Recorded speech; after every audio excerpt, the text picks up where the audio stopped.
Pop, pop, pop. You burst out of your transparent egg near the warm ocean surface, one by one with thousands of your siblings. You're still figuring out what just happened when you notice a small jellyfish moving through the water like an underwater vacuum cleaner. It's sweeping through your newborn siblings, sucking them up one by one. The thing is treating your family like an all-you-can-eat buffet. It heads straight for you, its mouth opening wider. Without giving it any thought, you instantly dive. Not deep, just a few centimeters under the surface. The creature sweeps past exactly where you were floating a second ago and continues left, still munching on your siblings. When you surface again, you realize almost all of your siblings have been eaten. Those few who are left float above on the surface, enjoying their brief moment of survival.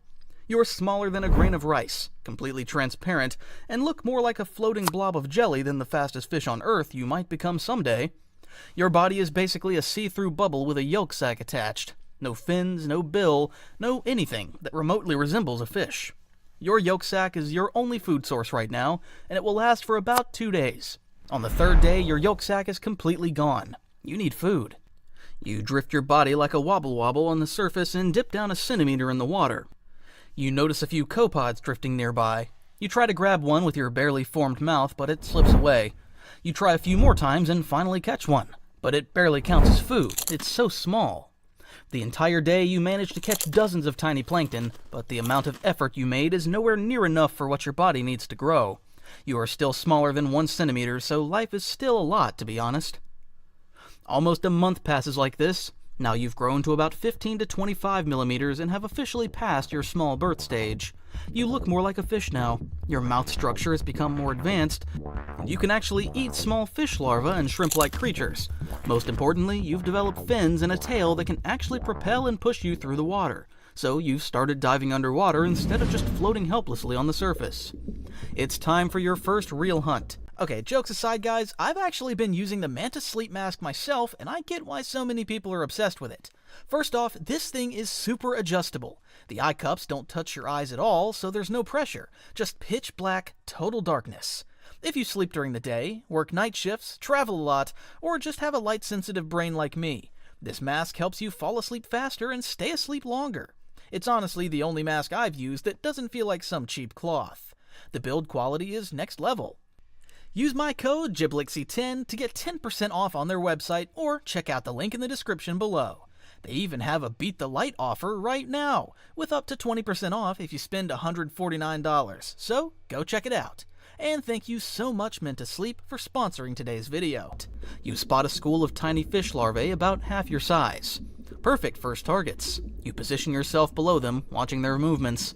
Unlike the mindless drifting of plankton, these things actually swim with purpose, making quick turns and sudden stops. Your newly developed fins propel you upward as you open your mouth and miss completely. The entire school scatters in different directions while you chomp at empty water. Embarrassing, but you're determined. You find another small fish isolated from its group. This time you approach more carefully, using your developing bill to aim. You lunge forward with all the grace of a drunk sea cucumber and actually manage to catch it. The fish thrashes in your mouth, its scales rough against your soft throat, but you gulp it down. Your first real prey. It tastes so much better than boring plankton, but it also takes 10 times more energy to catch. Just as you're feeling proud of your hunting achievement, a massive shadow passes overhead. You look up to see something that makes your blood freeze. A bottlenose dolphin, at least 20 times your size, with intelligent eyes and a mouth full of sharp teeth. It spotted you.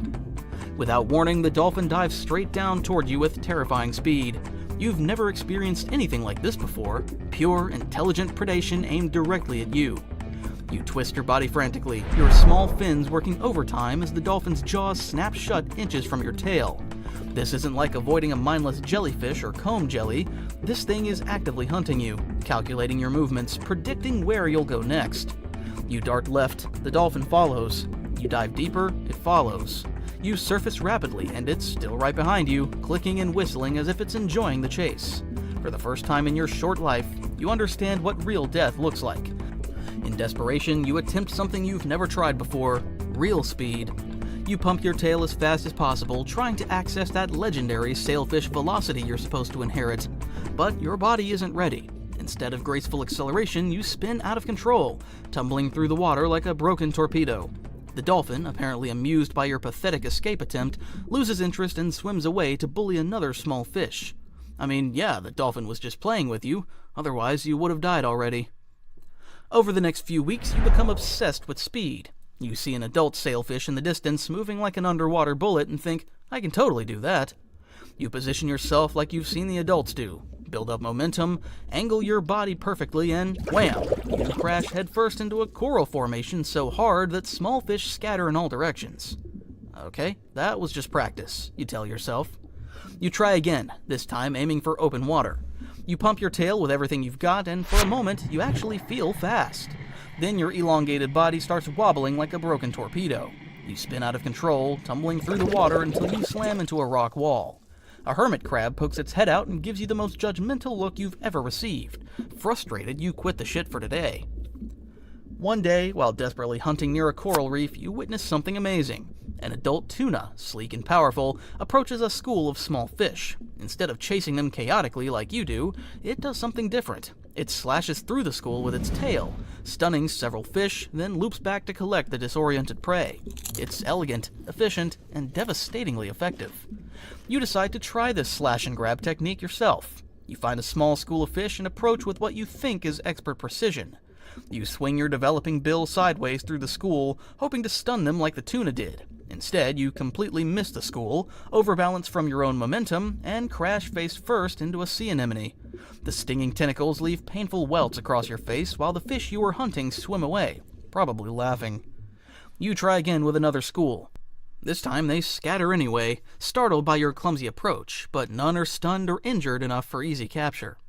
Few months have passed and you've officially entered your sub-adult stage.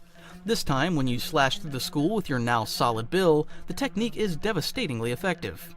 Fish scatter in all directions, several stunned and disoriented from the impact. You loop back with precision, collecting not one, but 4 fish in a single hunt. This stage of your life is all about hunting these small fishes and eating as much as you can to grow to your full-size ability, so exactly 2 years from now you're a magnificent 3-meter torpedo, the fastest fish on Earth, capable of hitting 68 miles per hour when you need to. Your bill has become a razor-sharp weapon, your dorsal sail can extend to intimidate prey and predators alike, and you've mastered the art of hunting with deadly precision. Today feels like the perfect day to demonstrate just how far you've come. You spot a massive school of sardines ahead, thousands of them moving in tight formation, completely unaware of the death missile approaching from below. This is what you were born for. You position yourself beneath the school, your sail folding flat against your back for maximum speed.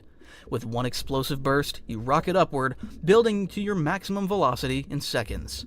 The water screams past your streamlined body as you slash through the school with surgical precision. Your bill cuts through the formation like a sword, stunning dozens of fish with the shockwave alone. You loop back through the chaos, your mouth opening and closing like a machine gun, collecting the disoriented sardines. In less than 30 seconds, you've consumed more food than your juvenile self could catch in a week. This is the payoff for all those months of failed attempts and embarrassing crashes. You are finally the apex predator you were destined to become. But being the fastest fish in the ocean comes with its own set of problems. As you cruise through the open water, your incredible speed demands massive amounts of oxygen. Your gills work overtime, extracting every molecule they can from the rushing water. You can't stop swimming, not even for a moment, or you'll suffocate. It's like being stuck in permanent overdrive with no option to slow down. Your streamlined body, built for pure velocity, is also incredibly fragile. Your flesh is soft, your bones hollow for reduced weight. You're basically an organic missile that can be destroyed by the slightest damage. Even a small cut or injury could slow you down enough to mean certain death, either from inability to catch prey or becoming prey yourself.